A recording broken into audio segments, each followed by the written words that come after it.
வணக்கம். ஜேகே செய்திகளின் பிரதான செய்திகள். முதலில் தலைப்புச் செய்திகள். நாடளாவிய ரீதியில் 100 மில்லிமீட்டருக்கும் அதிகமான பலத்த மழை வீழ்ச்சி. காதல் விவகாரம் காரணமாக 16 வயதுடைய சிறுமி படுகொலை. வரவு செலவு திட்டத்தின் குளிநிலை விவாதம் இன்று ஆரம்பம். 2026 ஆண்டுக்கான பரீட்சை திகதிகள் அறிவிப்பு. மருந்து சீட்டுக்களை முறையாக எழுதாத மருத்துவர்களுக்கு எதிராக ஒழுக்காற்று நடவடிக்கை. முறைகேடான வகையில் சொத்துக்களை சேகரித்த பெண்ணொருவரது சொத்துக்கள் முடக்கம். இந்தியாவில் இடம்பெற்ற மற்றுமொரு குண்டுவெடிப்பு சம்பவத்தில் 7 பேர் உயிரிழப்பு. நாட்டில் நிலவும் மழையுடனான சீரற்ற வானிலை காரணமாக மக்களின் இயல்பு வாழ்க்கை பெரிதும் பாதிப்படைந்துள்ளது. நாட்டிற்கு கிழக்காக விருத்தியடைந்த கீழ் வளிமண்டல தளம்பல் நிலை தொடர்ந்தும் நிலை கொண்டுள்ளது. இத்தொகுதியின் தாக்கம் காரணமாக வடக்கு, வடமத்திய மற்றும் கிழக்கு மாகாணங்களில் மழை அல்லது இடியுடன் கூடிய மழை பெய்யும் என எதிர்பார்ப்பதாக வளிமண்டலவியல் திணைக்களம் அறிவித்துள்ளது. வடக்கு மற்றும் கிழக்கு மாகாணங்களின் சில இடங்களில் 100 மில்லிமீட்டர் வரையான பலத்த மழை வீழ்ச்சி எதிர்பார்க்கப்படுகின்றது. நாட்டின் ஏனைய பிரதேசங்களில் பிற்பகல் 1 மணிக்கு பின்னர் மழையுடனான வானிலை நீடிக்கும் எனவும் அறிவிக்கப்பட்டுள்ளது. மேல் சப்ரகமுவ, மத்திய, தென் மற்றும் ஊவா மாகாணங்களில் சில இடங்களில் 75 மில்லிமீட்டருக்கும் அதிகமான பலத்த மழை வீழ்ச்சி எதிர்பார்க்கப்படுவதாக வளிமண்டலவியல் திணைக்களம் அறிவித்துள்ளது. இடியுடன் கூடிய மழை பெய்யும் போது தற்காலிகமாக வீசும் பலத்த காற்று மற்றும் மின்னல் தாக்கங்களினால் ஏற்படக்கூடிய பாதிப்புகளை குறைத்துக் கொள்ள போதுமான முன்னெச்சரிக்கை நடவடிக்கைகளை மேற்கொள்ளுமாறு பொதுமக்கள் அறிவுறுத்தப்பட்டுள்ளனர். கம்பளை போலீஸ் பிரிவுக்குட்பட்ட மில்லகமுள்ள பன்விலத் என்ற பகுதியில் உள்ள வீட்டில் சிறுமி ஒருவர் கூரிய ஆயுதத்தால் தாக்கப்பட்டு கொலை செய்யப்பட்டுள்ளார். கொலை செய்யப்பட்ட சிறுமி மில்லகமுள்ள பன்விலத் என்ற பகுதியைச் சேர்ந்த 16 வயதுடையவர் என கம்பளை போலீசார் தெரிவித்துள்ளனர். சம்பவம் தொடர்பாக முன்னெடுக்கப்பட்ட முதற்கட்ட விசாரணையில் காதல் விவகாரத்தில் ஏற்பட்ட முரண்பாடு இக்கொலைக்கு காரணம் என்பது கண்டறியப்பட்டுள்ளது. சந்தேக நபர் அடையாளம் காணப்பட்டுள்ள நிலையில் அவரை கைது செய்வதற்கான மேலதிக விசாரணைகளை கம்பளை போலீசார் முன்னெடுத்துள்ளனர். இக்குற்றத்துடன் தொடர்புடைய சந்தேக நபர் மில்கமுள்ள பகுதியைச் சேர்ந்த 28 வயதுடையவர் எனவும் போலீசார் தெரிவித்துள்ளனர். குறித்த சிறுமியும் கொலை செய்த சந்தேக நபரும் சிறிது காலம் காதல் உறவில் இருந்ததாகவும் காதல் உறவை முறித்துக் கொள்வதற்கு சிறுமி முயற்சித்த போதே இந்த கொலை சம்பவம் இடம்பெற்றுள்ளமையும் ஆரம்பகட்ட விசாரணைகளில் கண்டறியப்பட்டுள்ளது. 2026 ஆண்டுக்கான வரவு செலவு திட்டத்தின் குழுநிலை விவாதம் சபாநாயகர் தலைமையில் ஆரம்பமானது. சபாநாயகர் தலைமையில் இன்று நடைபெற்றது. குழுநிலை விவாதமானது இன்று முதல் எதிர்வரும் டிசம்பர் மாதம் 5ஆம் தேதி வரை 17 நாட்களுக்கு நடைபெறவுள்ளது. 3ஆம் வாசிப்பு மீதான வாக்கெடுப்பு டிசம்பர் மாதம் 5ஆம் தேதி மாலை 6 மணிக்கு நடைபெறும் என அறிவிக்கப்பட்டுள்ளது. இதேவேளை தேசிய மக்கள் சக்தி அரசாங்கத்தினால் முன்வைக்கப்பட்ட 2வது வரவு செலவு திட்டம் நிதி திட்டமிடல் மற்றும் பொருளாதார அபிவிருத்தி அமைச்சர் ஜனாதிபதி அனுரகுமார திசாநாயக்கவினால் கடந்த 7ஆம் தேதி நாடாளுமன்றில் சமர்ப்பிக்கப்பட்டது. இதனைத் தொடர்ந்து நேற்றைய தினம் வரையில் வரவு செலவு திட்டம் 2ஆம் மதிப்பீடு மீதான விவாதம் நடைபெற்றது. நேற்று மாலை நடைபெற்ற 2ஆம் வாசிப்பு மீதான வாக்கெடுப்பில் வரவு செலவு திட்டத்திற்கு ஆதரவாக 160 வாக்குகளும் எதிராக 42 வாக்குகளும் அளிக்கப்பட்டது. 8 பேர் வாக்களிப்பில் இருந்து விலகியிருந்தனர். இதன்படி 2026 ஆண்டுக்கான வரவு செலவு திட்டத்தின் 2ஆம் மதிப்பீடு 118 மேலதிக வாக்குகளால் நிறைவேற்றப்பட்டிருந்தமையும் குறிப்பிடத்தக்கது. 2026 ஆண்டிற்கான பாடசாலை பரீட்சைகளின் திகதிகள் குறித்த அறிவிப்பை பரீட்சைகள் திணைக்களம் வெளியிட்டுள்ளது. இதன்படி 2025 ஆண்டுக்கான காப்போத சாதாரண தர பரீட்சை அடுத்த வருடம் பிப்ரவரி மாதம் 17ஆம் தேதி முதல் பிப்ரவரி மாதம் 26ஆம் தேதி வரை நடத்த திட்டமிடப்பட்டுள்ளது. 2026 ஆண்டுக்கான தரம் 5 புலமை பரிசில் பரீட்சை அடுத்த ஆண்டு ஆகஸ்ட் மாதம் 9ஆம் தேதி நடைபெறும் எனவும் காப்போத உயர்தர பரீட்சை ஆகஸ்ட் மாதம் 10ஆம் தேதி முதல் செப்டம்பர் மாதம் 5ஆம் தேதி வரை நடைபெறும் எனவும் அறிவிக்கப்பட்டுள்ளது. அதேபோன்று 2027 ஆண்டு உயர்தர பரீட்சைக்கு முதன்முறையாக தோற்றும் மாணவர்களுக்கு திட்டமிடப்பட்டுள்ள பொது தகவல் தொழில்நுட்ப பரீட்சையானது 2026 ஆண்டு அக்டோபர் 24ஆம் தேதி நடத்துவதற்கு திட்டமிடப்பட்டுள்ளது. 2026 ஆண்டுக்கான காப்போத சாதாரண தர பரீட்சை அடுத்த ஆண்டு டிசம்பர் மாதம் 8ஆம் தேதி முதல் டிசம்பர் மாதம் 17ஆம் தேதி வரையில் நடத்தப்படும் எனவும் இலங்கை பரீட்சைகள் திணைக்களம் அறிவித்துள்ளது.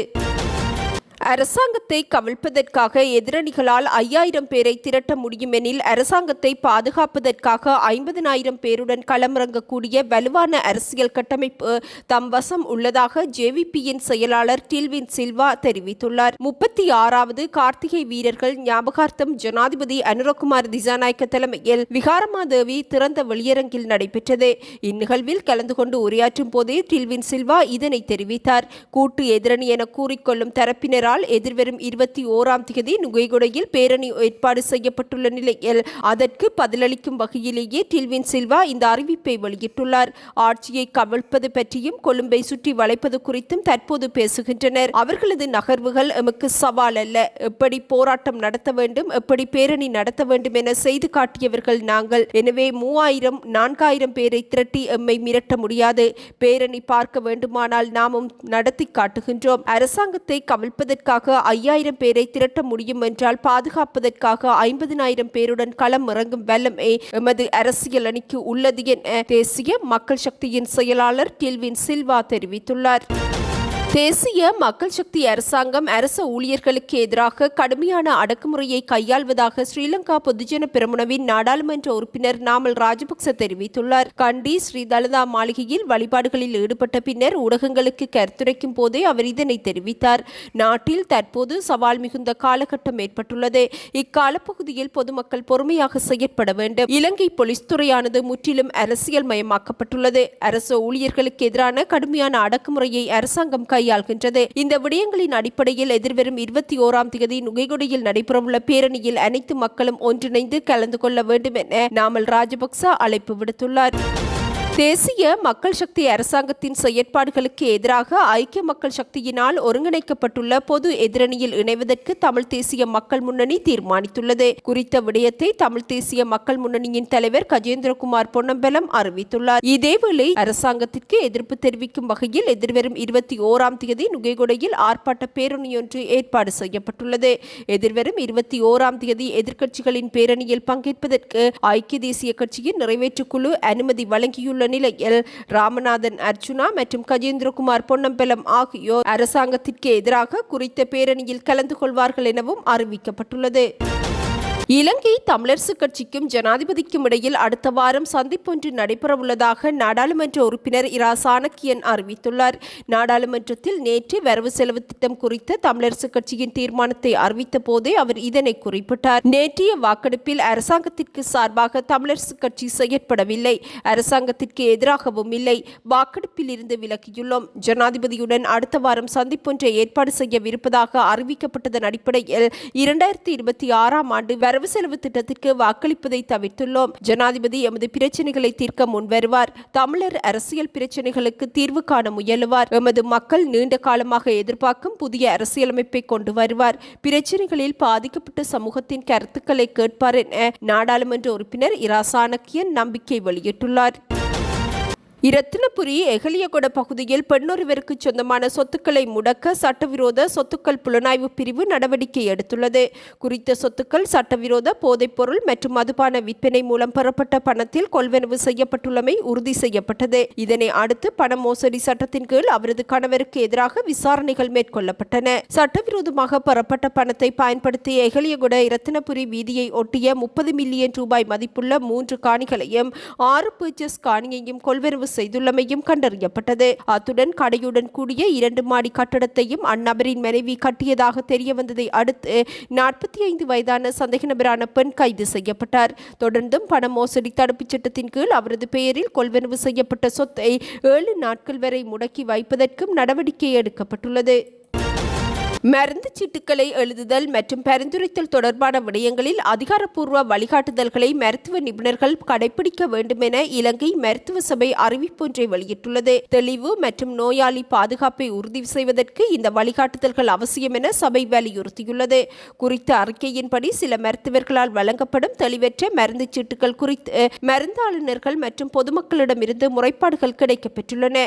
அவ்வாறான தெளிவின்மை சரியான மருந்தை அடையாளம் காண்பதை கடினமாக்கி ஆகியுள்ளது.